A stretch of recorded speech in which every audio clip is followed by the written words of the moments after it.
Previously on Quest Friends. You see Irene. You think you see Irene. She looks pretty much the same, except you can see right through her, almost like a phantom. Irene turns over. She swears she can see like a girl her age with like a book. Darlanoib! Poidle Rat is barking and kind of chomping at Juniper's little messenger bag, which is rustling. Poidle Rat! Well, before you get too excited, Father, Oh no. she says, looking at Indrid cold. What? Unfortunately, I do believe we've lost this confrontation. And that's when the van plummets into the water, as the three of you spiral off in three different streams. No! Are we separate? No! Into the wild, into the vast, into the beauty emerging at last. Into the wild, into the fray, up and away, gliding over the past.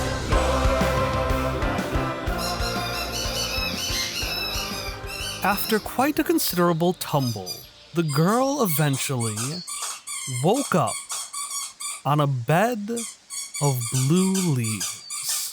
Squeaky leaves. You know how sometimes leaves squeak when you land on them? As she got a hold of her bearings and slowly and gingerly placed herself up, the small squiggling squeeze rustled out from under the underbrush. Just like that. Impeccable timing, Eponine. Truly. She's playing with us. Wow, there were a lot of those. That took a really long time. That's not what Irene says. No, the girl thinks something a lot more along the lines of, ouch. Ouch. Darlanoib! Jumping out from under the leaves, the girl's Boidle Rat fiercely chased but was unable to capture any, if that was her intent at all. Boidle Rat! Boidle Rat, stop that! Darlanoib! Where is everyone? Aik up. Oh, Mossies? Where the girl expected to hear a deep, gentle see-saw, only the squeaking of the squeeze could be heard. Aik up? Not again. Pokio is scanning the area for the mossies and also for everything because it's new. I have a question for the narrator. Yes. So based off on my playbook, what's the size of Malaya, you know? Like, if I'm the ogre, is Malaya bigger? I was going to say, I was imagining designs and sizes kind of like Christopher Robin, 100 Acre Wood. So, like, his bedroom is the hereafter to us, is the normal world. But then when he's, like, playing with his friends, they're, like, a different relative size to him. Oh, yeah. So I imagine Malaya and Pokio and Boidle Rat as, like, they're probably smaller in relation to Irene in our real world. But here, because it's, like, the 100 Acre Wood, they're, like, regular animal size. I think, like, for Malaya specifically, I don't know, because the scripter say that the thing is that we're big, but I don't know, like, that doesn't necessarily have to happen in this. The mushroom went to take in its size and find all of the familiar, yet smaller voices. Darlanoib! We're, like, way smaller, like you. Upon hearing the small, peculiar barks, the tall mushroom looked down at this small trash possum. And the possum, in turn, saw that the massive tree trunk it was barking at was actually but one leg of a beast that stood the height of the forest itself. Oh no. The thing is, Malaya would not be very careful about knocking some trees accidentally. Like, Malaya! Calm down. But it was too late, for the hawthorn tree, with not yet bloomed flowers that the girl had awoken under, had already crashed with a sonorous boom to the forest floor. Irene covers her ears as the little squeeze flee in terror.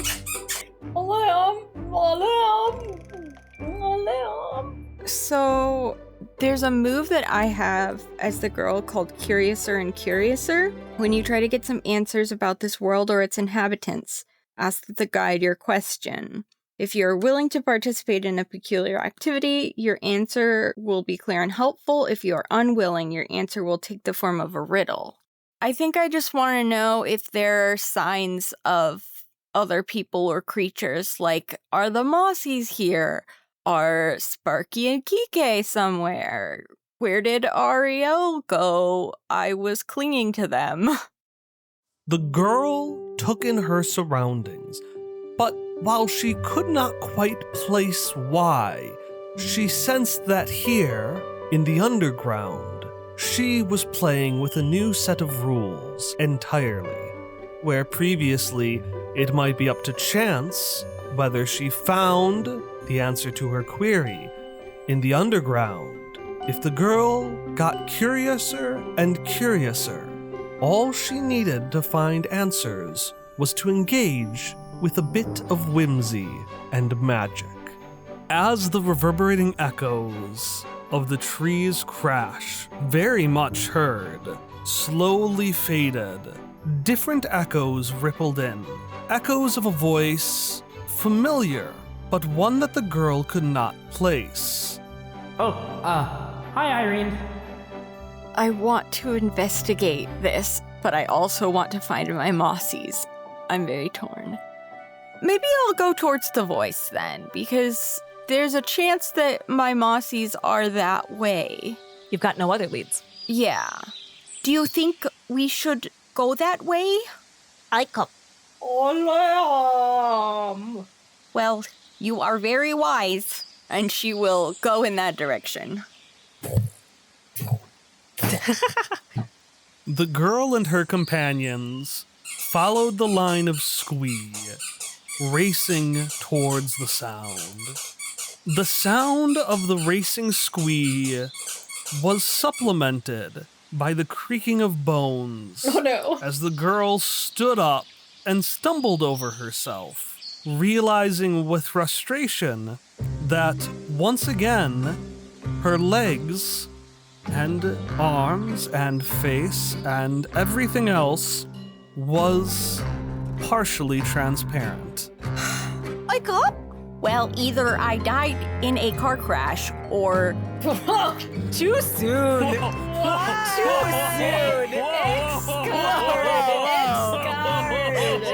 soon on that one. I mean... That was the last place Irene was, in a car. It's true. Or I am dreaming. Those are the two options that Irene has. Pokio very helpfully takes one of their little spines and pokes Irene in the ankle with it. Ow! It shouldn't hurt if I'm dead or dreaming. Back to square one is what Pokio's expression says. I would like to jump to a conclusion.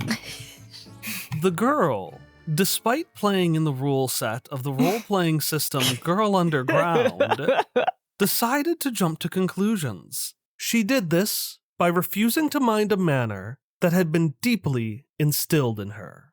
One of my manners is young ladies must know everything. So Irene will say, "Well, I know most things. My education is ongoing. I suppose it could be a third option." The girl, like most young girls, had been raised with a very particular set of manners with which she had to follow. And now that the girl was in the underground, she found those manners challenged. So I did roll a 4. As if manifested by the girl saying the words herself, the realization of what a big, wide world it was, and what a small part she was of that world, swept over the girl like a wave splashing over driftwood lost at sea. She did not know where she was. She did not know where her mossies were. She did not know what the mysterious voice was. She did not know how to get here. She did not know how to get out of here. She did not know. She did not know. She did not know. Irene's face feels a little bit numb and her hands are very cold. And she's starting to feel very panicky. I want Malaya to kneel down as much as he can, being so big, and hug Irene. Irene makes a little pained noise, Oh, but she appreciates the hug. oh no. I want to clarify that it's just because this is what happens to me too. It's how chronic pain works. Okay, Malaya, try to be very careful. I think that maybe we're just lost forever. A cop? Malaya. As if responding to the girl's plea, although she would later claim it was not a plea, the familiar voice echoed again. Please help me help Booker. I have a thing where I can use the elements to come to my aid. Yeah, when Tom genocided the flowers. Yeah, but I The flower genocide. We know this move very well. We all know. I forgot that that's how the flowers got genocided. I didn't. I was thinking, since Malaya has a little mushroom thing and it's so big, like if that can somehow redirect the wind somehow so that it's easier to tell where the voice is coming from, so that it's easier to find the source of that voice that Irene wants to find. I am one with the threes. I am the Lorax. I rolled a 9. The wind blew through the little bristles in Malaya's hat, and it was able to see, however small from its perspective, the source of this voice. Malaya looked down and saw a most peculiar necromon indeed. A fennec fox, Oh! the size of a coyote, What? with a rattlesnake tail. A phoenix fox? And atop it, a single biting moss ball. Malaya will very carefully kneel down and put his palm so that the fennec fox and the little one moss gets into his palm so that he can then move it over to Irene. Alam. The newly giant Malaya attempted to be as gentle and caring as he could, but seemingly not out of fear, but out of choice, the fox shook its tail, returning Malaya's voice back towards him, and raced off further into the wood. Oh, it's an echo fennec fox. A fenneco fox. Oh, that's so much better than my name. Malaya will try to get Irene's attention very carefully. Yes. He will extend his hand for Irene and the Necromon to get in, and then it's gonna move it to the side where the Fennec Fox left. Like they're over here. Alam! Aye. Alam! Aye. Talonheim! Aye. The Boidle Rat runs off. Oh no! Aye, Alam! Cop! Irene looks like she's about to burst into tears. Oh no! Pokio, the healer, is just so mad at the Boidle Rat. Alam! Irene had been climbing into Malaya's hands, but when Boidle Rat runs, she scrambles back down and starts running after her. Aye, Cop. I'm sorry, I just have to keep up. Aye. I can't lose another Necromon. Alam! Cop. Jacob.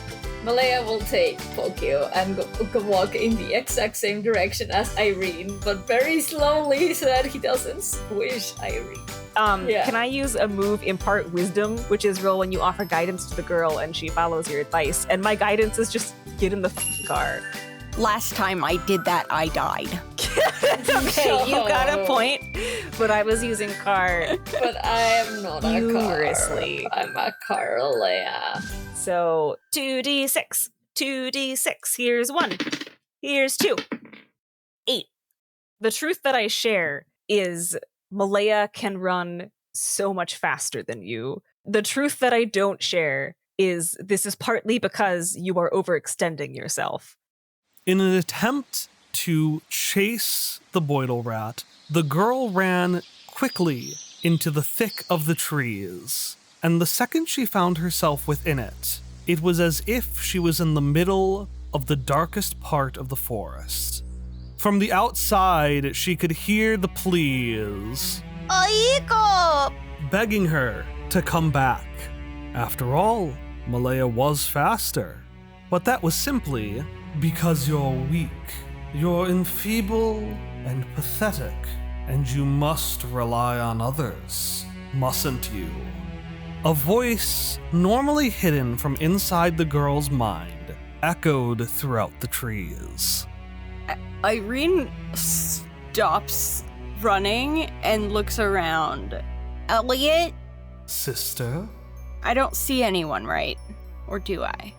The girl only sees shadows, wisps of people just out of view. I would like to use Curiouser and Curiouser now. All around, the girl saw grimaces, frowns, furrowed brows, disappointment. But eventually, her eyes were caught by the sole smile in the shadows. Some.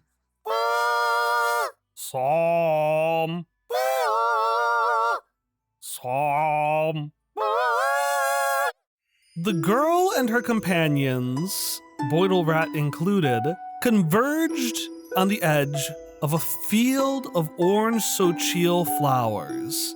In the center lay a single moss ball, occasionally letting little sounds of distress out, and as it did, the flowers surrounding it would sing in a beautiful chorus. Ooh. You're gonna make us do a second genocide on these flowers. Well, you don't have to.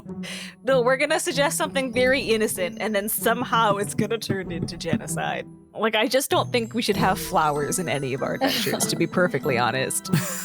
I would like to refuse to mind my manners. The manner that I would like to not mind is young ladies must always be good, because good people leave flowers to grow.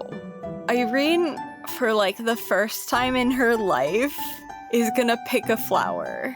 See, this is how it always starts. You pick a flower.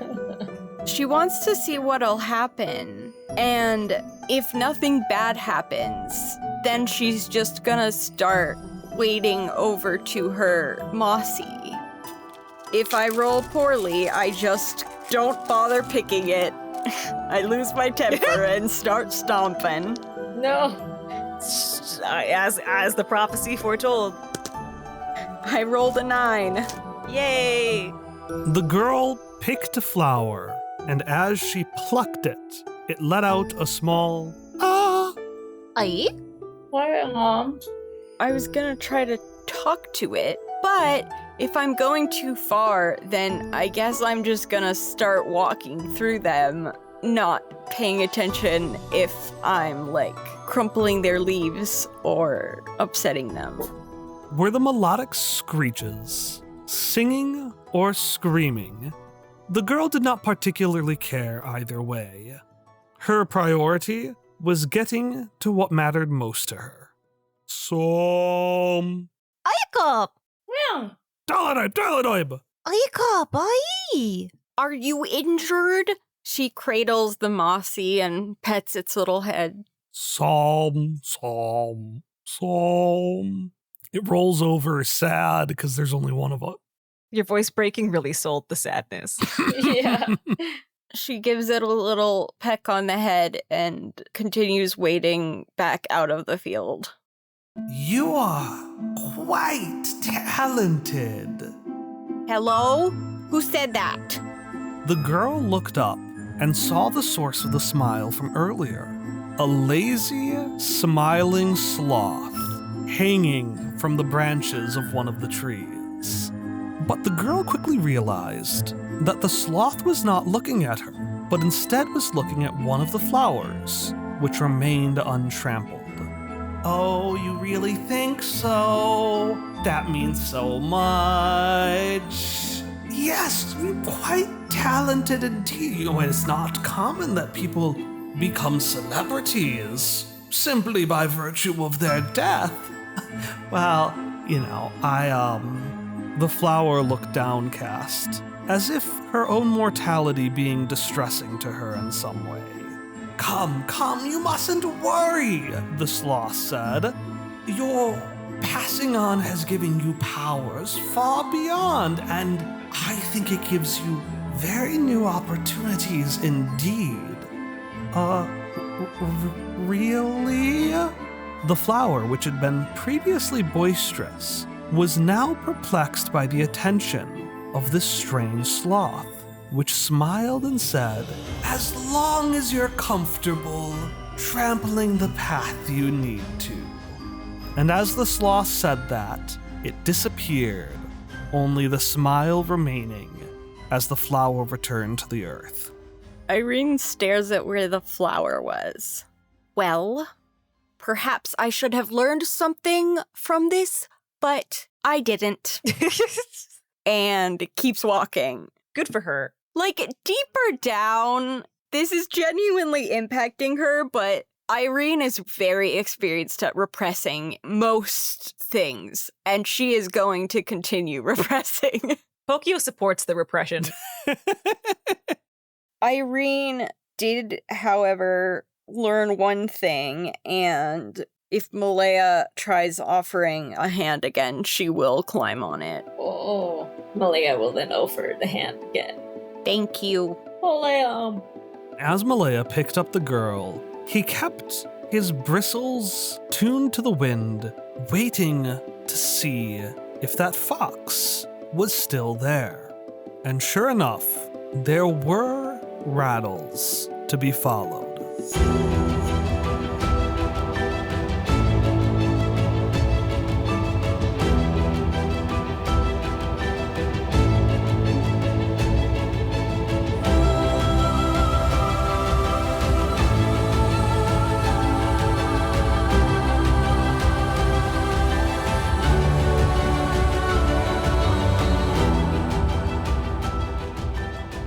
Right when the episode was reaching the interesting parts, the podcaster chose to sit down and interrupt the momentum with an announcement break. But you're going to want to stick around for this one. So, if you haven't figured out already, we are playing a new role-playing system specifically for this episode called Girl Underground. We played this a couple of years ago where our theme song, just like it is today, was Into the Wild by Miracle of Sound. And if you listen to that episode from a few years ago, you might pick up a thing or two. But listening to that episode, playing that game, those are all secondary calls to action. My main call to action today is one that's going to grant you the opportunity to participate in 3 really exciting things. And the call to action is quite simple. Join our Discord. In addition to being by far the most active place for you to engage with other fans of the show and us, our Discord is also going to be where you can participate in the following 3 things, which I'm going to organize from what I think is the least exciting to the most exciting. So starting, just like with every year, we are doing the NPC Showdown again this year, where the latest batch of non-player characters fight to figure out which one is your favorite. We did this previously on Twitter/X, but we don't really go there anymore, and Discord felt like the right place to revive it. Second, now that our players are stuck in the Afterworlds, in an upcoming session, I am going to use a random number generator to figure out what worlds my players go to, and they don't know this yet, I want to be clear. So, I've got a couple of ideas of my own, but I will be asking fans on the Discord for ideas for aspects of the Afterworld for our players to get stuck in. And don't worry that you don't have to be like super creative. Remember, one of my realms is just all Batmen, and that's canon. That's a layer of the Afterworlds. So this is an opportunity for you to share a joke, share a little bit of original content, share something that you're a fan of. And speaking of things you're probably a fan of, Flashback Future, our first campaign, is coming back, but this time you're gonna help me write the story. Specifically, in a few months, I'm going to be starting a new podcast. It's going to be kind of like a choose your own adventure, where I narrate the actions of a main character, and at the end of every 10-minute or so episode, I am going to ask a question, give you a choice, ask you to make a roll, and the most popular answers from the fan base are going to determine what happens next. But before I can get started on any of that, I need to figure out what exactly this whole thing is going to be about. So I put together a really short survey that I am taking responses on from now until the end of March, asking what your favorite characters were, what things you miss, basically everything that made that first season tick, so that I can really launch into the world again in a way that'll be fun for us all. You can find a link to that form directly in the description, but you can also just go to the Discord where you're going to find everything else. And with that, the podcaster had taken up more than enough of his announcement break time. So he handed the announcement break, back to the narrator, I guess, and the story continued.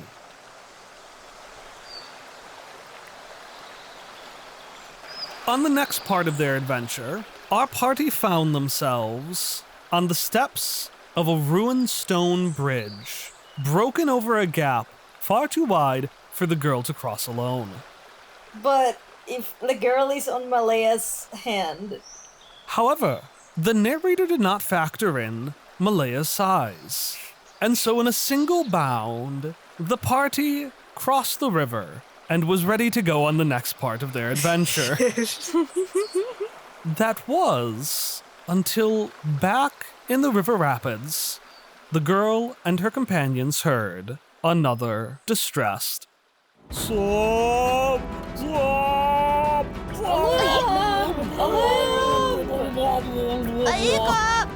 Malaya will head back to the river to see if he can see the Mossy. Carried through the racing river was a small moss ball, bobbing up and down like the end of a fishing wire.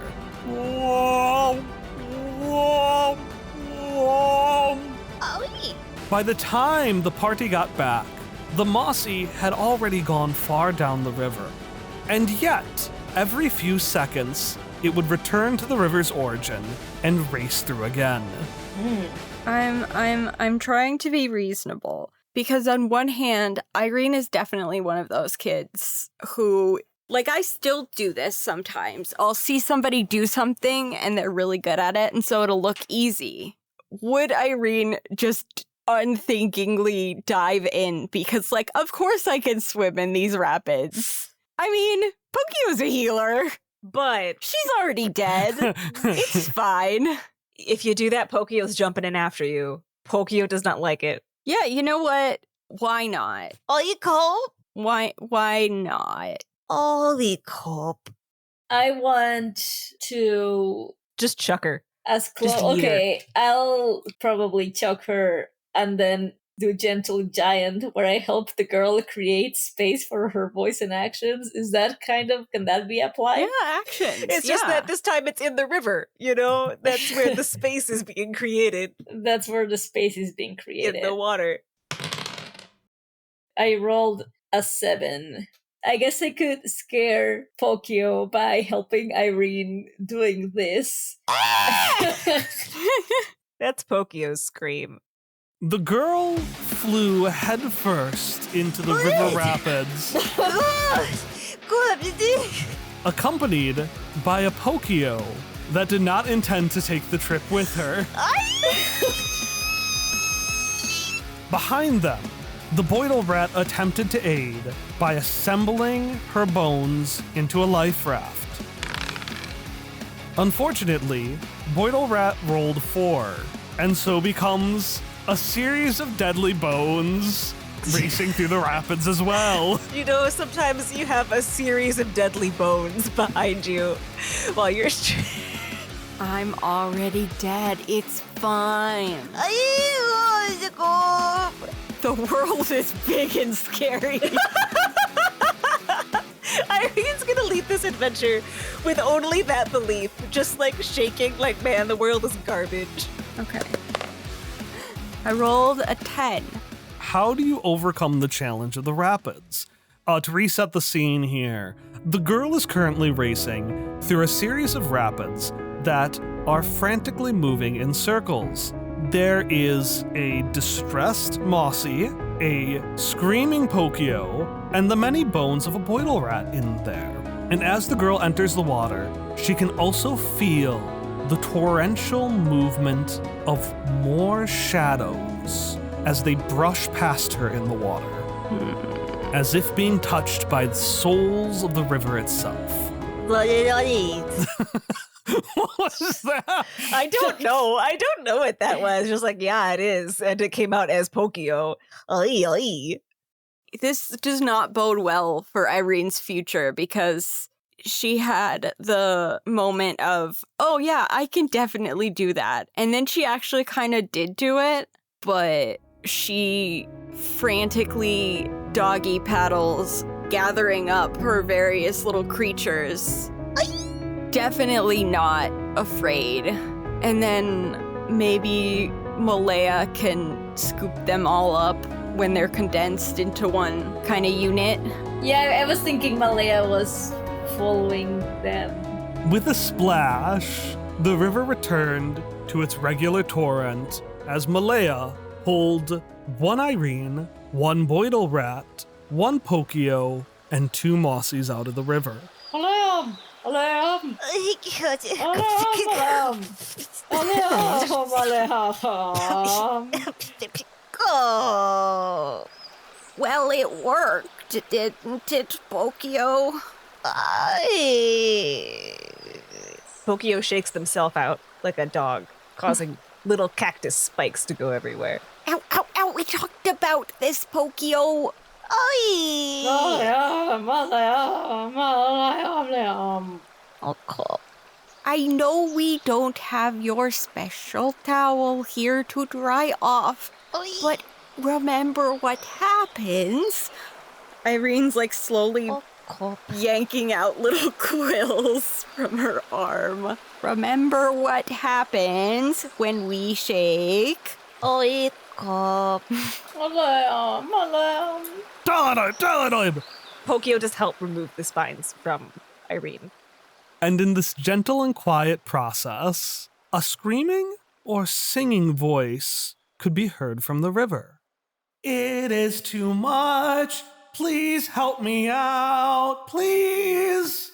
For those who bothered to look, the small orange flower from earlier was now caught in the river's current, staring up at the lazy sloth, which hung with a smile at the edge of the bridge. Now, dear, this is an important part of the process. If it's so important, why can't I go with you? It is important that you remain in a place that feels normal. But it's not normal. It's confusing. Confusing how? It's confusing because they tell me I don't have to sing. I don't have to dance. Even the most well-intended can be fools. But, my dear, you wouldn't want to make your death as a siren meaningless, now would you?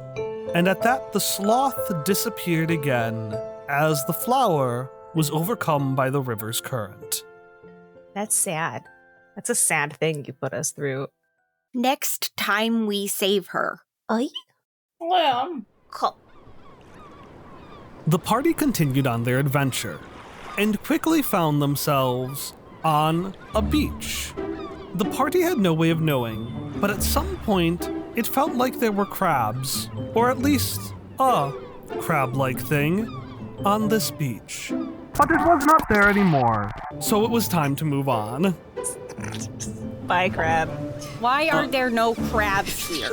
It's a normal question to ask. Irene says, for basically no reason. She just is compelled.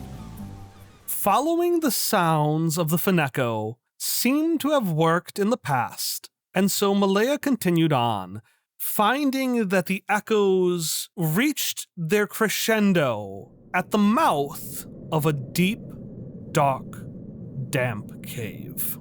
Ay? can Malaya fit through that big cave?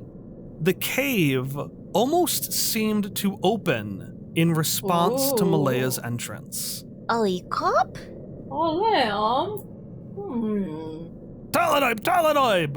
Boidlerat is gonna bark at a wall, looking at her reflection as if it's another Boidlerat. And the reflection barked back with perfect accuracy. Come. Pokio's talking to the wall. Come. Can Pokio throw something at the wall? Just anything. What are the mossies?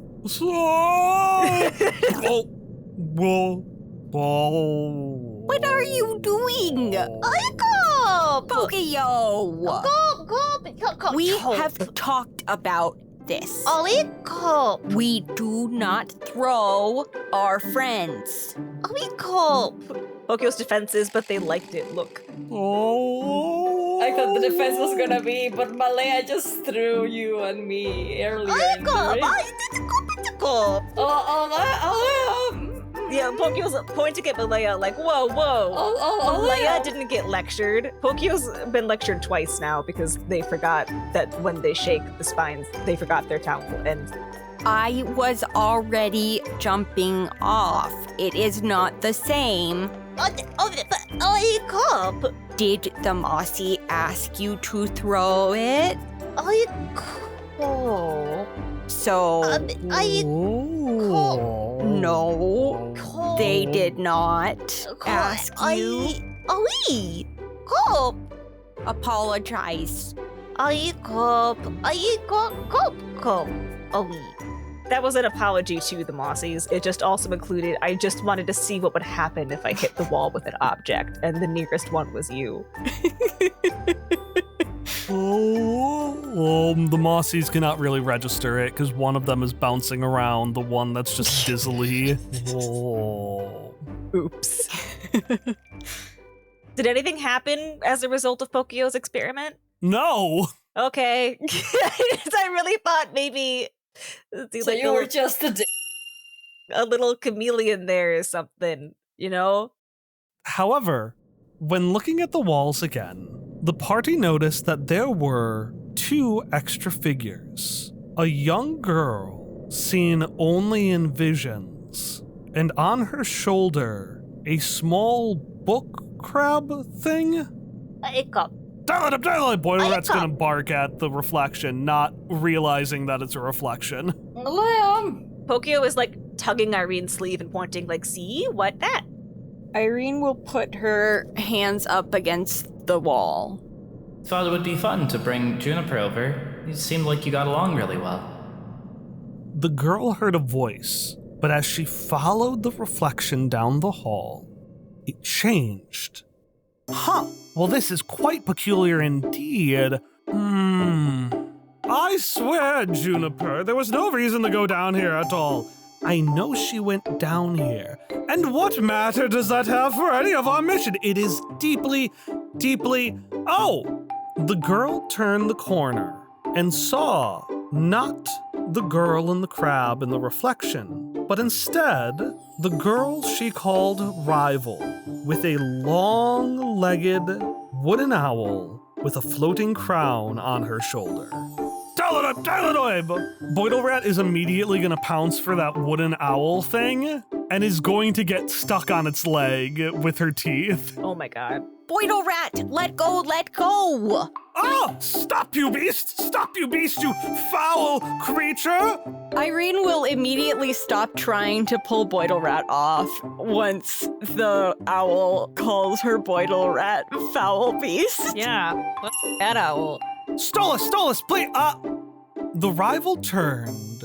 A slow, long turn. Her body moving with the stiffness of a creaking door. Underneath her glasses, the rival's pupils turn imperceptibly small. How sweet, Irene says very cleverly. Ha ha ha. The rival said as she gracefully grabbed the Boidle Rat, set it down on the ground, and started slowly shuffling backwards without letting go of her eyes for even a moment. I will tackle you, Juniper. Do not think I will not do that. I don't, the girl used her very distinctive baseball cap to cover her eyes as she grabbed the wooden bird and started forcing it into her messenger bag.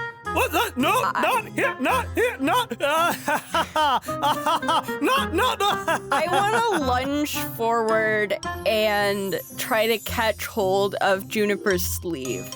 Distracted as she was by forcing her companion back into the messenger bag, the rival was caught off guard as the girl handedly grabbed her sleeve. I don't think your Necromon wants to be in your bag right now. Her Necromon! Such insolence! The wooden bird stretches its legs out and stared at the girl. I will have you know, I am a Necromon. Yes, I am indeed a Necromon. But I am also a Grand Prince and a Mentor. So there. Stolas. It's, don't make this. I am Stolas, a Grand Prince. You know the Valley is a democracy, right? This is what I get. I team up with the novice, and this is what I get. I should have stayed as the hut. Kyle, I have a move called A Cat May Look at a King that just says roll when you are first introduced to a member of royalty. And I would like to do that thing. I love that. It doesn't even say like to do what, it just says when you talk to royalty, they gotta know. You gotta roll a thing. 8. So I make a faux pas, but I don't know what. Pokio recognized the legs of the peculiar creature, and when hearing about the hut, put 2 and 2 together. For you see, one of the most renowned chefs in the here and the hereafter had a hut with very similar legs. Pokio knew without a doubt that this bird had once served under the mighty and powerful bog witch of Baba Yaga. Pokio does a little shake in response, and it's a repeat of earlier when all of their quills went into everybody. But this time, it's also Stolas. This is... The wooden bird shook itself again, the shards falling out as he bristled. Pokio is apologizing, but also kind of laughing. Stolas, it's fine. It is not fine, Juniper. It is not fine at all. Okay, I have given you enough time. Spit it out, whatever you were going to say. We are in a hurry. Well, clearly you do not want to say anything. Juniper, you may come with us if you would like. Yeah, I really would like to, and I have. For the first time, the rival appeared tired, and before she could say anything, the rival and the girl in the party all heard singing. In the center of the room stood a golden statue with an umbrella at its side. Above the statue, bright blue dew from the top of the cave dripped onto its head, and right under the dripping, the orange flower sang. I can sing louder, louder.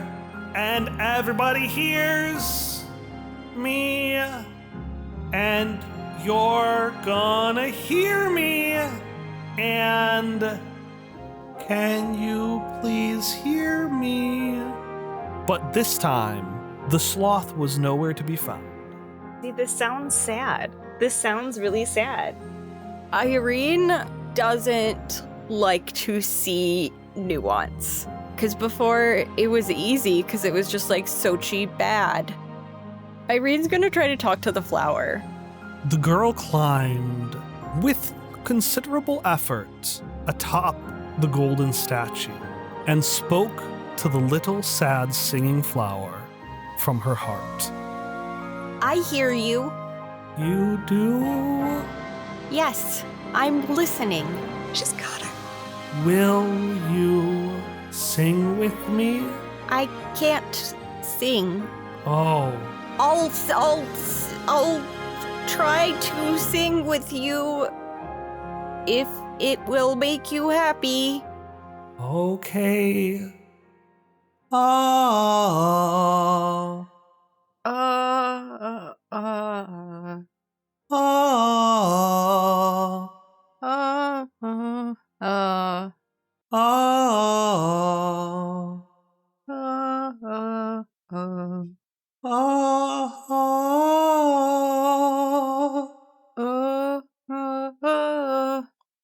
Irene's shoulders are up around her ears and she's bright red. She's not looking at anybody except this little flower. It's nice to be heard. And with that, the flower shrinks back into the statue. I don't know if I can get down from here. Pokio's looking to Malaya. Malaya will help Irene down. Malaya gently set the girl down. The girl who had learned something, although she wasn't quite sure what. And as he set her to the ground, he saw the umbrella and placed it up, catching the water where the flower had. Irene, that was... Something that we will never speak of. The rival blushed. I thought it was pretty cool. You think everything is cool, Juniper. Irene had started to get a little bit pink in her cheeks, but it flashes away as the owl starts talking again. Now, we must continue on our way to find my Mossy. And Juniper, you were explaining yourself, weren't you? Well, I mean, Som! The rival's voice was cut off by the yelling of the third moss ball, as all in the party saw it stuck behind golden glass in the stomach of the statue, Oh. which, now seemingly powered by the dew, shook with life and set one massive stomp down on the ground, followed by another. Malaya punches it. I rolled a 7. Malaya sees the Mossy in the stomach of the statue and he wants to free the Mossy, so it's just like... With a roar, Malaya struck the statue with a mighty blow, or he would have had the statue not caught his hands. That's fair. Talanoib! See some. With the statue now immobilized, hands locked with Malaya, the other Necromon jumped to action, racing at this Colossus. Juniper, we need to... Stolas, not now. It's kind of a really bad Juniper. That is a giant monster, and it will... Okay, so, Irene. Yes. So my name is Juniper Breeze. I died under heroic circumstances, meaning that I became a witch, which is a very special type of dead. That is someone who died under heroic circumstances. They immediately get sold to the Baba Yaga Sisterhood, at which point they're given a companion animal, a companion Necromon, in which case I got Stolas, and then they are given missions to go on. Eventually they will fully graduate and become a member of the Baba Yaga themselves, and they kind of switch between doing their regular lives and then doing some secret missions where they save the world, and... The rival winced as she said words that she had said hundreds of times, but never once expected to say in front of her. Stolas! Time for dessert.